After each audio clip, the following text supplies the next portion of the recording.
So, Jordan, one of the things that you talk about in the book, which is, I think, really wonderful, and I hadn't heard you talk about it a lot before. You've done it in some of your lectures, but it hasn't been the main theme, is sort of the relationship question. How do you maintain romance in your relationship? And as a dude who's been married for almost 13 years at this point, I can say that, it is very, very good advice. I mean, the amount of work that has to go into a relationship to keep a relationship functioning at a high level is tremendous. And that's not what you are sold in the media. What you're sold in the media is, number one, the happily ever after wedding ending. But even that is now hackneyed. Now the idea is that there is no happily ever after, that basically you're a fool if you get married, and that true happiness lies in changing partners on a fairly routine basis. But that's not the case that you make at all. You make the case that happiness is going to lie, and fulfillment, more importantly, is going to lie in the hard work of putting romance into your relationship. And people, I think, when they get into this thing, they don't know how much work it is to even do the sort of thing where you have to plan romance into your life, particularly after you have kids. It's a reality. I had a lot of clinical experience, and I had men in my practice who were very successful, serially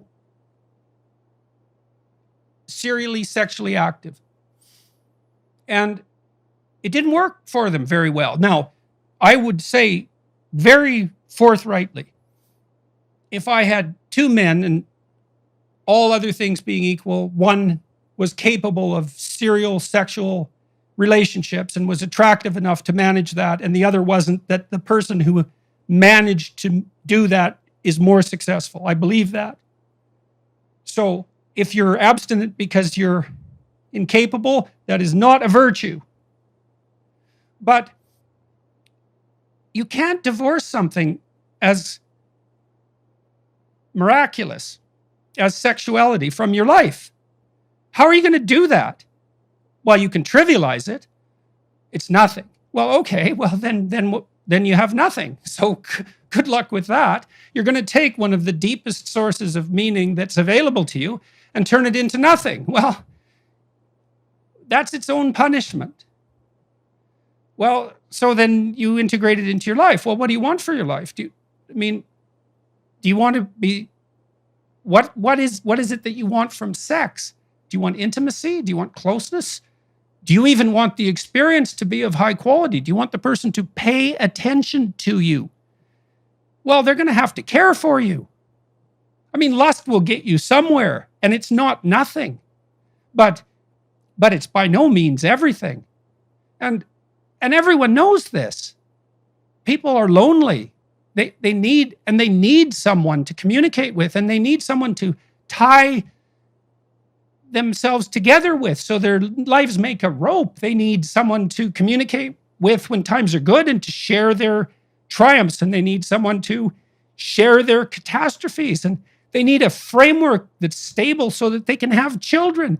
And well, why would you have children? It's like, that's a stupid question. It's like, well, what else are you going to do? There aren't that many things that make up your life. And intimate relationships, that's 20% of your life or 30% of your life. Children, that's 20% of your life. Now, you can get away with neither of those, but you better have a walloping career or a tremendous aptitude at something creative and remarkable. And maybe you can do that. Maybe that'll be enough for you. But I've seen that unidimensionality work out well and very, very, very, very, very rarely. So, and you have children because you'll never have the opportunity in your life to have as high quality a relationship with anyone as you could potentially have with your child. So you're going to forego that? Well, you can, but what's left for you then? All this cynicism,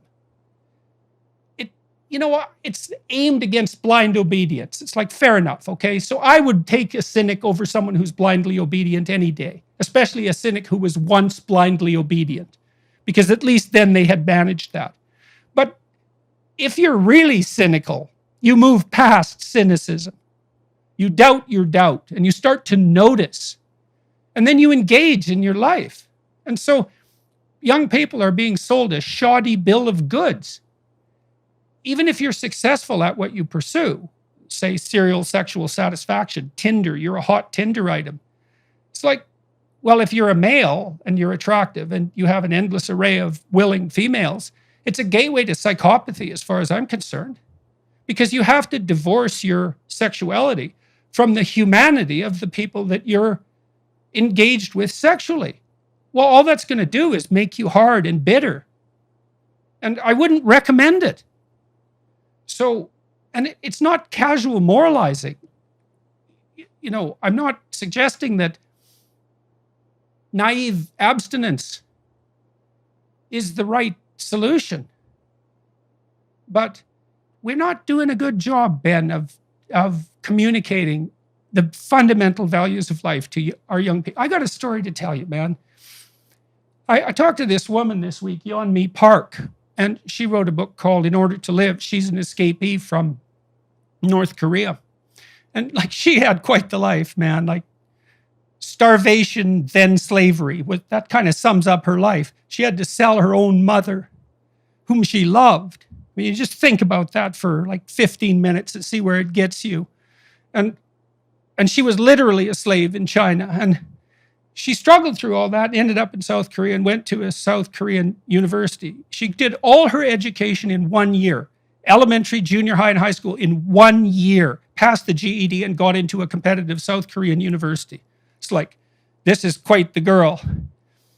And her book, it wraps up in 2015. So I asked her about what's happened in recent years. She went to Columbia University.